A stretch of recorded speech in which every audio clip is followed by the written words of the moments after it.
बार हो रहे उपचुनाव में जब बीएसपी में मैदान में डटी हुई है, तो अब इन दोनों पार्टियों व इनके गठबंधन की काफ़ी परेशानियां बढ़ गई हैं।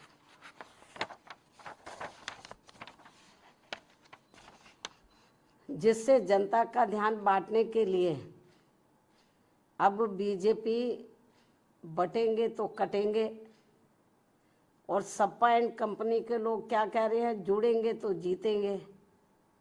इन नारों को प्रचारित करने व इनकी पोस्टरबाजी आदि भी खूब करने में लगी है।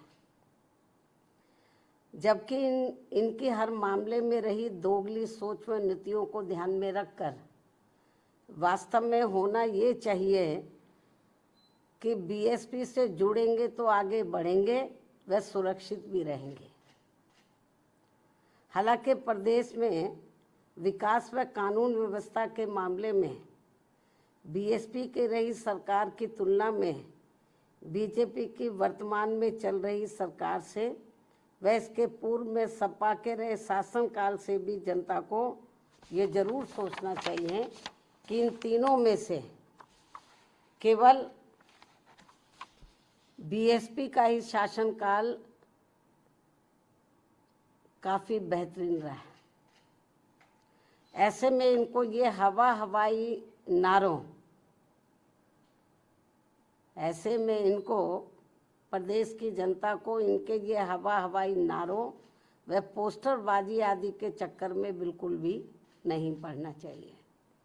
इसलिए अपनी कमियों की वजह से ही अब बीजेपी के लोग ये नारा लगाकर उपचुनाव में वोट मांग रहे हैं कि बटेंगे तो कटेंगे, ये नारा लगाकर वोट मांग रहे हैं, तथा वही सपा के लोग भी ये नारा लगाकर वोट मांग रहे हैं कि जुड़ेंगे तो जीतेंगे। जबकि इनकी आड़ में ये दोनों पार्टियां यहाँ के लोगों को केवल गुमराह कर रही हैं। इन नारों की आड़ में तो ये दोनों पार्टियां और इनके गठबंधन यहाँ के लोगों को केवल गुमराह कर रहे हैं, जिनसे इन सीटों के वोटरों को, मतदाताओं को सावधान रहना बहुत ज़रूरी है।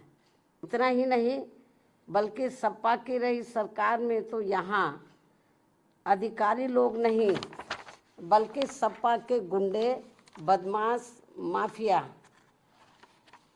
आदि ही ज़्यादातर इनकी सरकार चलाते रहे। और अब ऐसा लगता है कि यहाँ हो रहे उपचुनाव में सपा अपने गुंडों, बदमाशों व माफियाओं को अंदर अंदर ये कह रहे हैं कि ये उपचुनाव जीतोगे तो आगे सरकार बनाओगे, तभी फिर बचे भी रहोगे। अपने गुंडे, बदमाश, माफियाओं को अंदर अंदर ये कह रहे हैं। इस किस्म की रिपोर्टें भी हमें सुनने के लिए मिल रही हैं।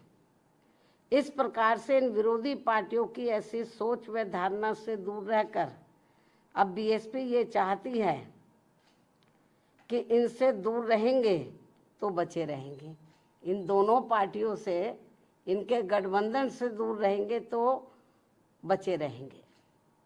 और अब समय आ गया है कि लोगों को खुद ही इन विरोधी पार्टियों के इस प्रकार के घिनौने, विषैले व संकीर्ण राजनीति के छलावों आदि से बचने के साथ ही इनके गुमराह करने वाले ऐसे नारों व पोस्टरबाजी आदि से भी जरूर बचना होगा, और इसका जवाब इसी चुनाव में भी देना होगा। अगर आप ये खबर फेसबुक पर देख रहे हैं तो वीडियो को लाइक करके पेज को फॉलो करें। इसके अलावा अगर आप इस खबर से यूट्यूब के जरिए जुड़े हैं तो चैनल को सब्सक्राइब करके बेल आइकन दबाना बिल्कुल ना भूलें। नमस्कार।